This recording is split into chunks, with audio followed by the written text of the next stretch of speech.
What's up, everybody? Welcome back. It's your special guest host, Matt Johnson. I'm back. Fortunately, Jeff is not here, so I get to hang out with Andy, and we're talking about dollar productive activities for team leaders that are pulling back on personal production. So first of all, Andy, looking very dapper today. What's up? Oh, I appreciate it, man. Thank you. Yes, it's amazing to be here with you. I haven't done one of these with you in a while. It's been a long time. It's been over a year, maybe two. It's been an insane amount of time since we hung out and recorded an episode. Gosh, we were still back at our old brokerage and had the old setup. Yeah, no, I'm excited. This is fun.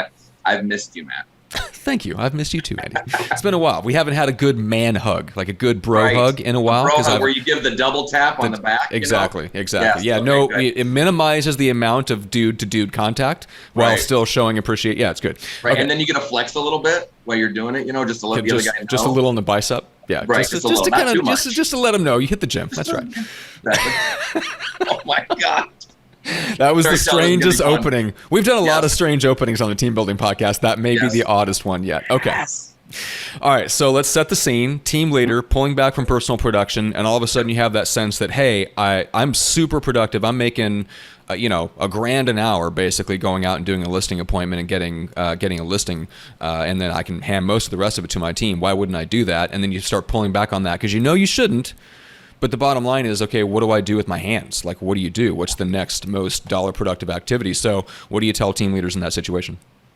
Well, what I tell them is first of all, it's the same with anybody, right? Is you always find out what you're worth per hour. Now they know this, and they're trying to make that decision of how do I leverage that with somebody else, right? How do I give my deals to my agents? But you have to understand, have the right mindset that I have to replace that time with other duties, right? Or activities that will make me the same or more income. Otherwise, why am I doing it? Right. And so what they do is the first thing we always hear team leaders say is, well, you know what? I'm just going to start handing off my buyers. Correct. Because we know that buyers take two to three times more time than working listings. And so that's the natural. Especially now. Yeah. Oh God. Yeah.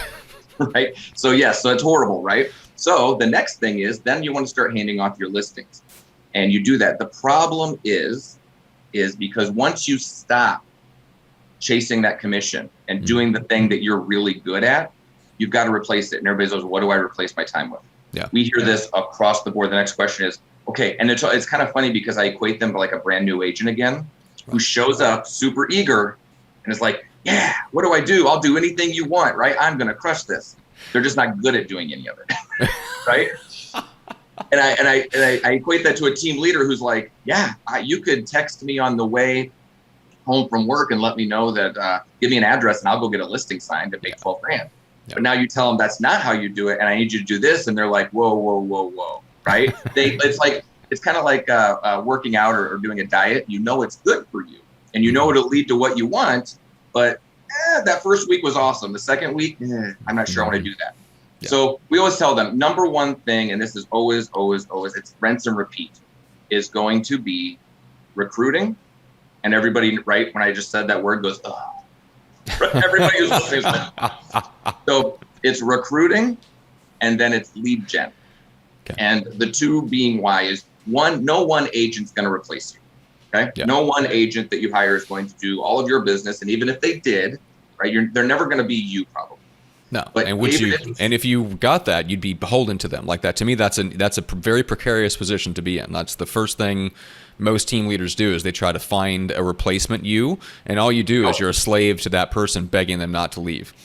Exactly, 100%. And instead, what they should be doing instead of begging them not to leave is now, since they've released themselves from chasing commissions, their job is, so when I say things like recruiting and lead gen, they need to make a world big enough for those agents to realize their goals within. And that's where a lot of people don't, right? Because now their mindset is, oh, so I recruit and I lead gen so I can chase commissions just in a different way.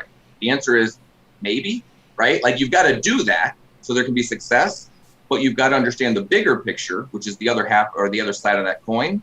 And you've got to create your world big enough, right? You've got to create, when I say create your world big enough, you've got to create opportunities so that Matt Johnson, my all-star protege agent who's just killing it, right, and makes my numbers look good, even though I probably don't make a ton of money off because I'm giving him such a sweet deal so he'll stay. Well, instead of doing that, why don't I create a world big enough to where Matt Johnson has opportunities other, right, than just chasing commissions himself?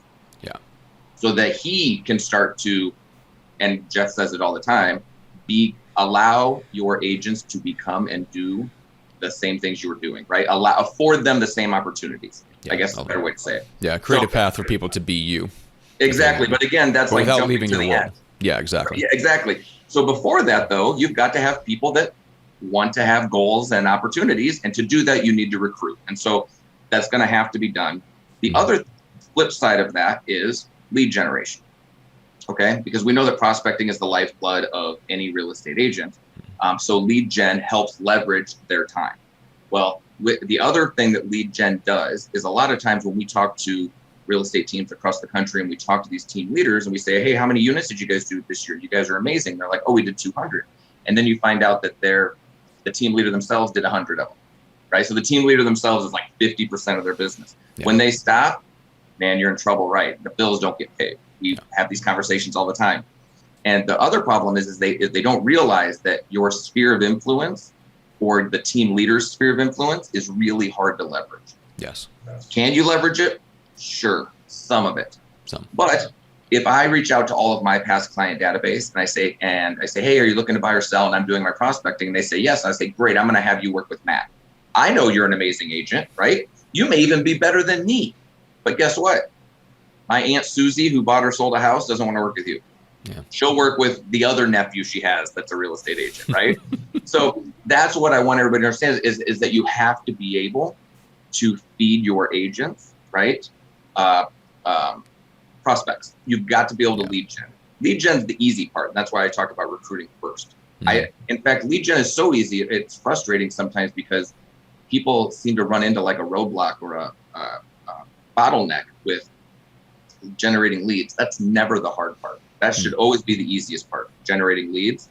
It is finding agents, recruiting them who are quality agents to work the leads, and then helping them convert, which comes into training, which is after you recruit and lead gen, training is the follow-up after that. But those are the absolute three things that every agent who leverages their team to work their leads needs to now do with their free time.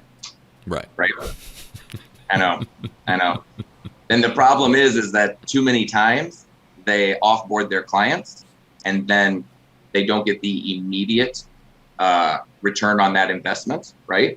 And so now those agents are converting deals, but they just don't have enough agents, right? You need to know, just like when we talk about, and I know we're going to get into this and talk about metrics tracking a little bit, but which, shameless plug, we're doing metrics tracking this month at ERS.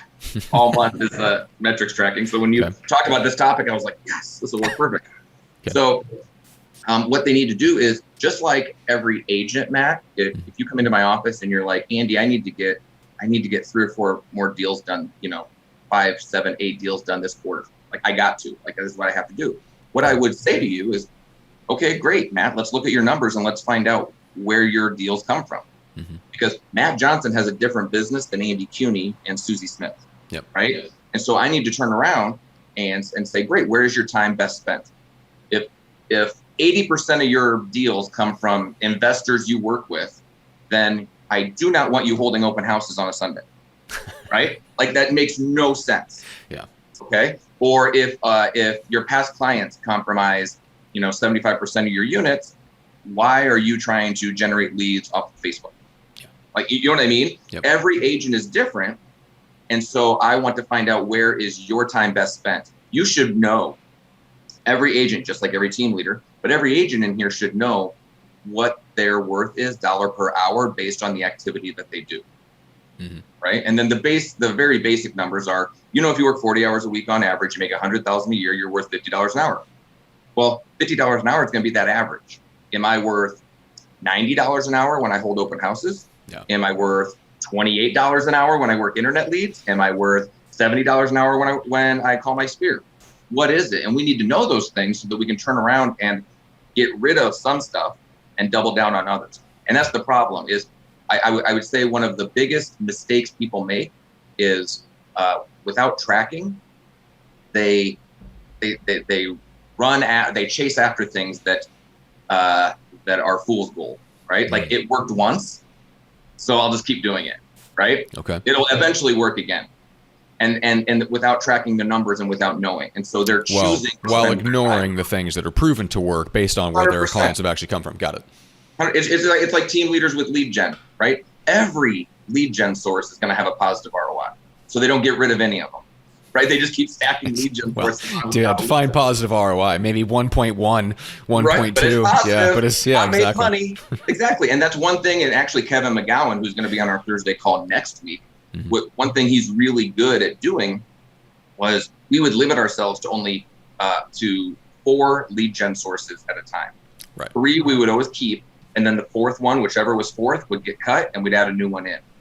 And it was almost like at the very beginning, we're like, but we have like a 2x, you know what I mean? 2x ROI on this lead gen source. Well, yeah, but our others are 5 and 4x. So, right, if we always want to continue to keep growing, we've got to get rid of that. And a lot of people fall into that. I don't know, it feels safe. Like, well, I'm making 2x on this. It should be great, right? I'll just keep doing it. Yeah. Well, you're doing it at the expense of making 5x. Yeah, it's based on the fantasy that you can do it all, which is it's hugely common, not just in real estate, but in a lot of places. Right. But yeah, the fantasy that you can do it all. You can't do it all. You definitely can't do it all well. And so the idea that you're going to have multiple lead sources all producing at their best and highest output it's just a fantasy. Right, and it's throwing a bunch of stuff up against the wall, right? And what's stuck this time? Great, we'll do that. And there's no rhyme or reason, and that is when you have to wake up, like Jeff Willis says, on January 1st and recreate everything, start all over. You should never have to do that, right? Yeah. After 6 months, you should never be guessing ever again, as long as you track your numbers. Yeah, which is carries us into what I want to close out with, the difference between having these one-on-one calls with an agent who needs to go through exactly that process is very similar to the process you take team leaders to when they're trying to figure out what their dollar productive activities are. 100%. Same thing. Yep. They have to know their numbers, right? Let's talk about the team leader side of it. What numbers do they need to know how to leverage themselves and where to put their time into? 100%. So one thing we talked about was just the ROI on your lead sources, right? That's their job, so that they are making sure that their agents are efficient as possible. Once they have that down, you should be able to know what every agent is worth to you, right? Okay, makes sense. So if I'm hiring Matt Johnson to come onto my team and I have a decent idea of what type of business you're going to do, I should know what you are going to be worth to my business. Yeah, agreed. How much money I'm going to make. So just like agents look at a client and say, I know this client is worth X to me. On average, I'm going to make $8,000 of commission. And so I know if I get X amount of clients, I'm going to get X amount of money. Okay. Just planning it out. Well, team leaders are the same way. I look at a client or an agent and say, maybe an agent is worth $20,000 to me. Right. And just to give you guys an exact number, is agents on our team at Omaha's Elite Real Estate Group were worth approximately between $25,000 and $26,000 on average. So we knew, right? We knew that if this agent joins, they will be worth X to us. Now, that doesn't mean some agents made us 40K.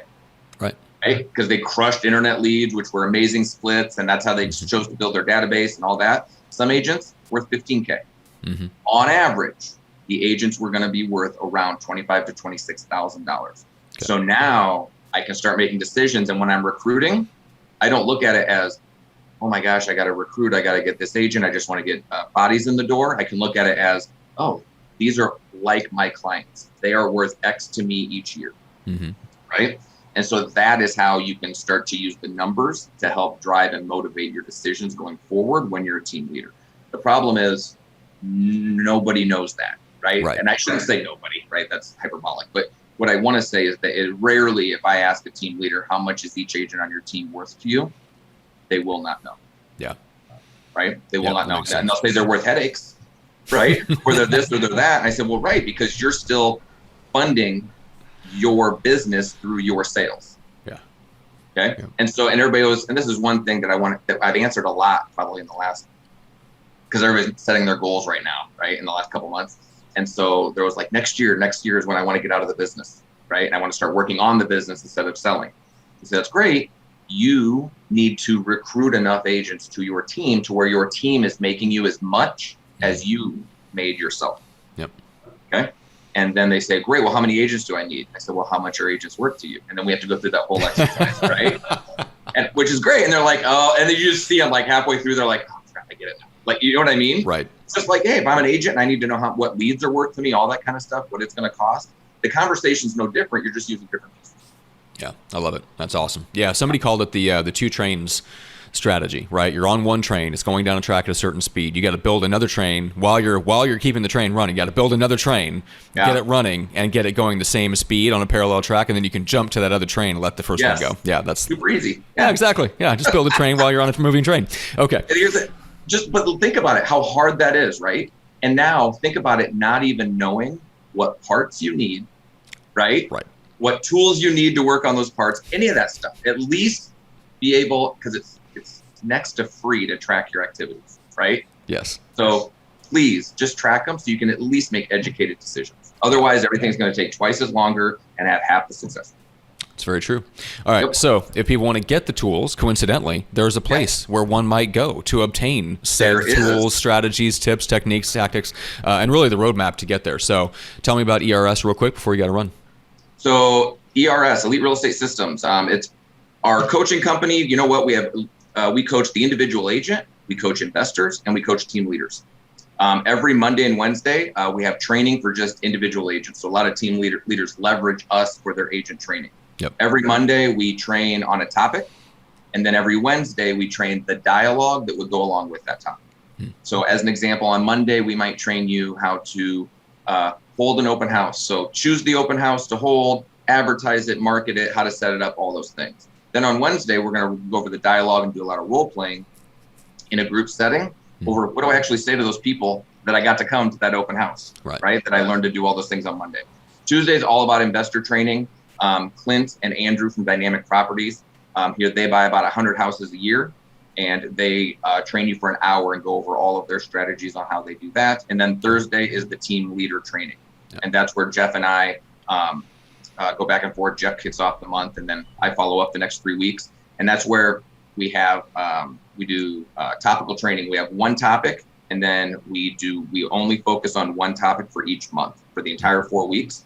And this month happens to be metrics tracking. Yep. And then the nice thing is everybody's always like, oh gosh, when they first join, we have a library of a whole year of our videos is on the website. You can take advantage of it.